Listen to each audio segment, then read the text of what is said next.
یحییٰ بن سعید قطان نے سفیان ثوری سے بیان کیا، کہا کہ مجھ سے عبد الرحمن بن عابس نے بیان کیا، کہا کہ میں نے ابن عباس رضی اللہ عنہ سے سنا، ان سے دریافت کیا گیا تھا کہ کیا آپ نبی کریم صلی اللہ علیہ وسلم کے ساتھ عیدگاہ گئے تھے؟ انہوں نے فرمایا کہ ہاں، اور اگر باوجود کم عمری کے میری قدر و منزلت آپ کے یہاں نہ ہوتی تو میں جا نہیں سکتا تھا۔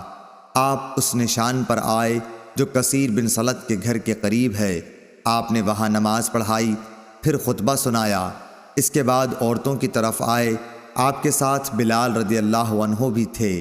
آپ صلی اللہ علیہ وسلم نے انہیں واعظ اور نصیحت کی اور صدقے کے لیے کہا، چنانچہ میں نے دیکھا کہ عورتیں اپنے ہاتھوں سے بلال رضی اللہ عنہ کے کپڑے میں ڈالے جا رہی تھیں۔ پھر حضور صلی اللہ علیہ وسلم اور بلال رضی اللہ عنہ گھر واپس ہوئے۔ صحیح بخاری حدیث نمبر 977۔